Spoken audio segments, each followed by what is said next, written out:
Seguimos 21:05 por Nuevos Aires FM 99.7 y en pocos días se va a estar estrenando, más precisamente, creo que el 18 de mayo se va a estar estrenando en la plataforma Netflix El fotógrafo y el cartero, el crimen de José Luis Cabeza, el nuevo documental basado en uno de los hechos, de una de las páginas más negras de nuestra historia. Vamos a estar dialogando nada más y nada menos que con el director del documental, el señor Alejandro Hartman. Alejandro, muy buenas noches. Pablo Lofiego te saluda. ¿Cómo estás? Buenas noches, todo bien, gracias por comunicarse. El 19 se estrena. El 19, ahí está. Bueno, contame cómo nace la idea de hacerlo, cómo te lo ofrecieron, cómo te llevó a vos a ser el fotógrafo y el cartero. Mira, es una idea que surgió de un poco de nosotros, de la productora, básicamente Vanessa Ragone, con quien yo vengo trabajando hace rato, que es la productora del Secreto de sus Ojos y que fue también la productora de mi serie anterior, que es Carmel, sí. Que me María Marta. Ella venía, bueno, lo conocía a Alejandro Becchi, que es el abogado de la familia Cabezas de hacía bastante tiempo, y había leído un libro que Alejandro había escrito donde contaba un poco su transitar por la causa y por toda esta historia, un libro muy conmovedor. Ella me lo acercó, me pareció muy interesante. Con una amiga guionista veníamos pensando también un poco en una historia de esa época, en Dualde, en el personaje de Chabran, también diferentes cosas. Y al leer el libro, la verdad que nos resultó sumamente conmovedor, y también nos dimos cuenta que mucha gente joven en la productora, gente con la que trabajamos, no conocía la historia del crimen de José Luis Cabezas, y nos pareció que 25 años después había una perspectiva interesante, había pasado tiempo, y estaba bueno volver a visitar la historia esta, y bueno, ahí se lo ofrecimos. Se lo presentamos a Netflix como proyecto, y a Netflix le pareció interesante, lo cual para nosotros fue genial porque es una historia muy, muy argentina, ¿no? Sí, la verdad que sí, una historia que dio mucho que hablar. Estaban todos los medios, como bien decís vos, hace 25 años, y es algo que hasta el día de hoy siempre se recuerda, y también han quedado sus puntos oscuros, sus nebulosas. ¿Te fue difícil recoger la información? ¿Tuviste algún impedimento? Digo, por todo lo que envolvía la figura de Chabran en su momento, ¿o no tuviste ningún tipo de trabas al recoger todos los datos?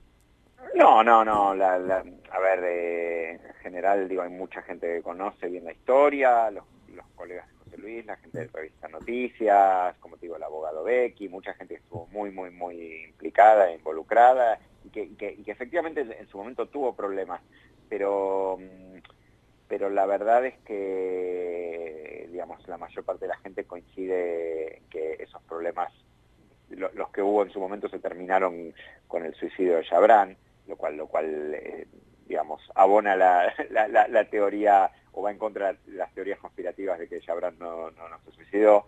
Evidentemente sí lo hizo.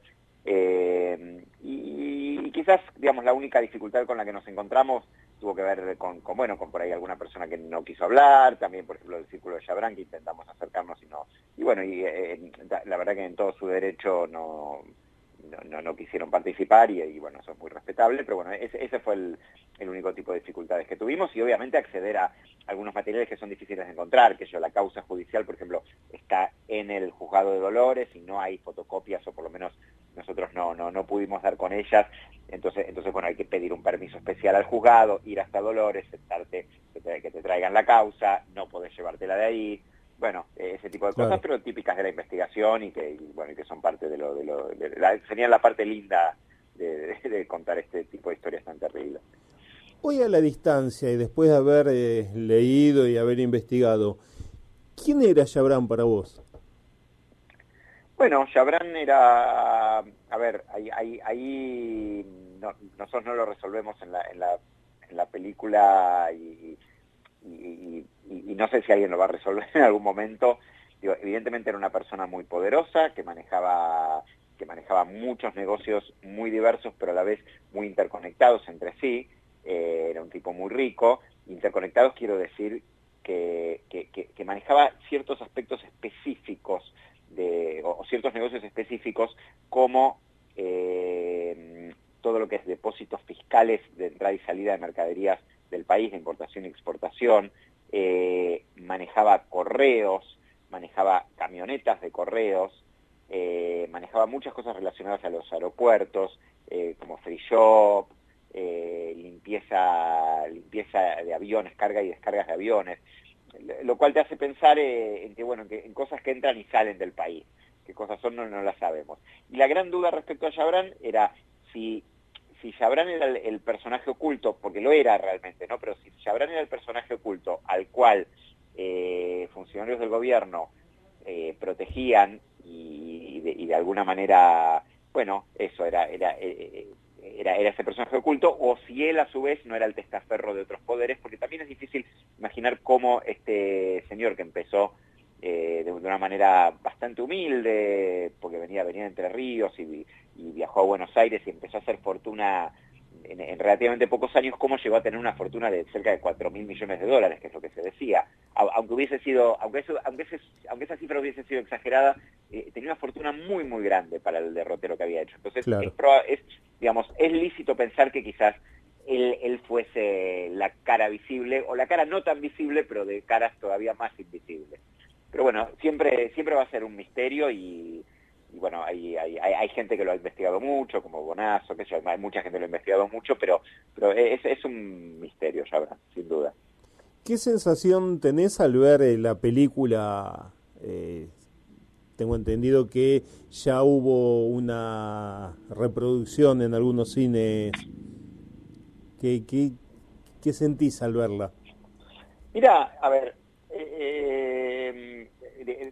una cosa es lo que me pasa a mí a nivel personal. Digo, a nivel personal es una película que me costó un montón hacerla, porque es un tema muy complejo, porque tiene muchísimo material, porque además la hicimos en el momento más complicado de la pandemia y eso dificultó muchísimo, pero por sobre todas las cosas es una película muy dramática, una historia muy, muy oscura, muy, muy, muy, muy triste, y uno siempre que hace una película las ve muchas veces y entonces te cuesta verlas, ¿no? Pero la verdad es que el otro día fue el estreno, el jueves pasado, y me senté como por primera vez a verla un poco liberado, porque ya la estaba viendo, como que ya se la entregué al público, fue muy interesante, y la verdad es que me resultó demoledora, y creo que al público le pasó algo parecido. Es una historia, digo, a la gente le gusta, y la respuesta fue buenísima, pero es una historia muy fuerte, y es una historia muy triste, que duele. Y yo me di cuenta que no fui ajeno a esa sensación que noté en el público.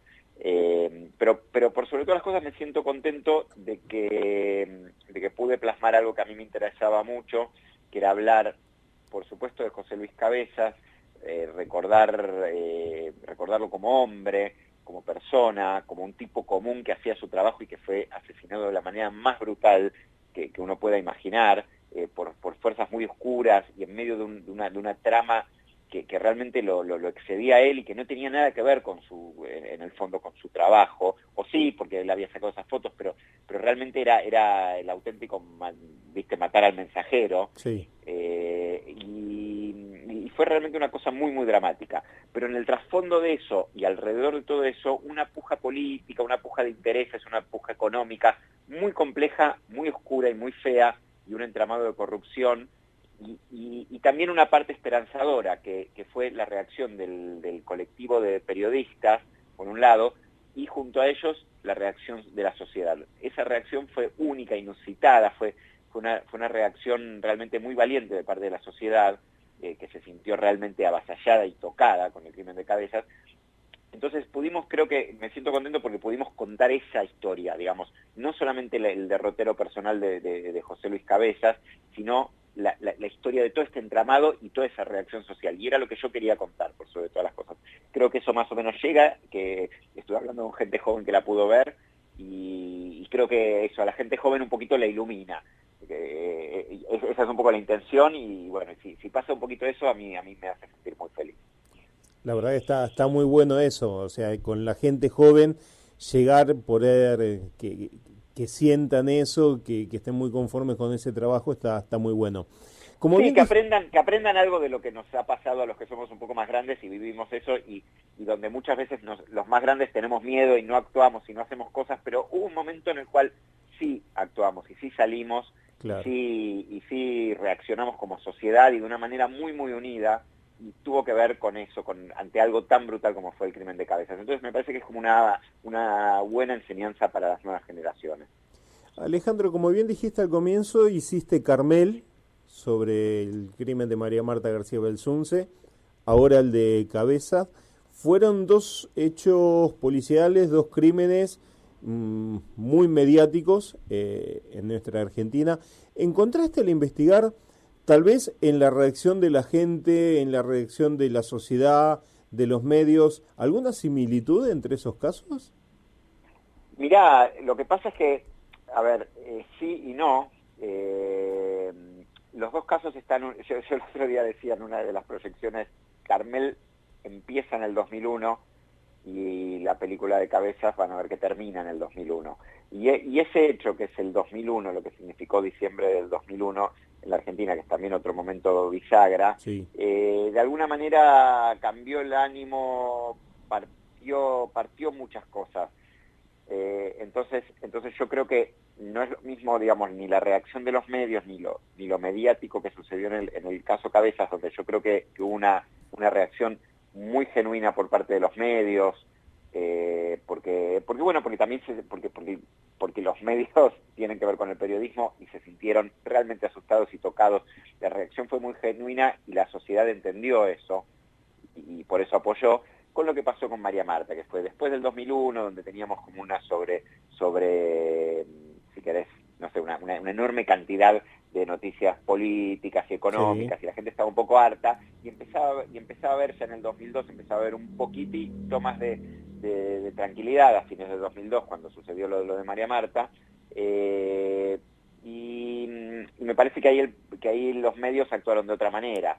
Tomaron esto como un show, se convirtió, digamos, probablemente son dos caras, podemos decir que son dos caras de los medios y dos caras del Exacto. periodismo, la manera en que fue tomado un tema y el otro. Pero bueno, de alguna manera que hay un vaso comunicante, se comunican porque es la misma sociedad reaccionando de maneras distintas.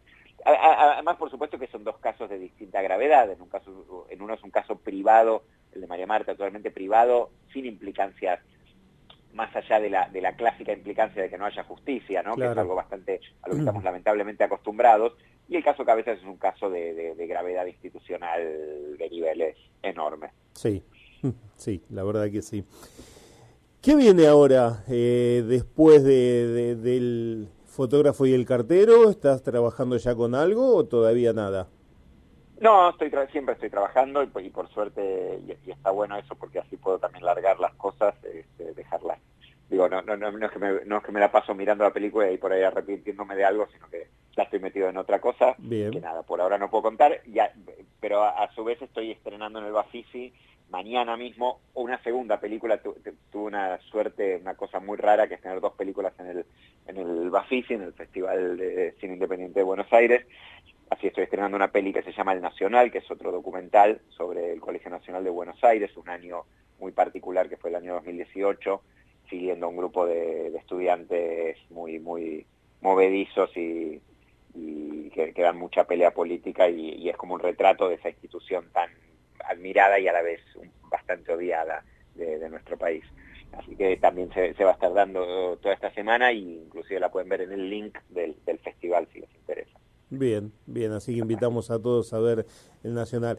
Alejandro, muchísimas gracias por estos minutos. Estamos esperando al 19 de mayo para ver El fotógrafo y el cartero.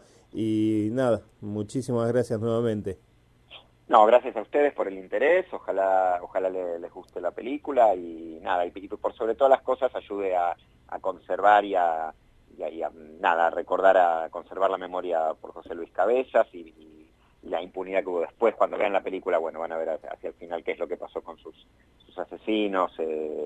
Nada, me parece que es importante recordar y que todos estos hechos nos iluminen nuestro futuro. Reflejar un poco la memoria, sí, para no olvidar.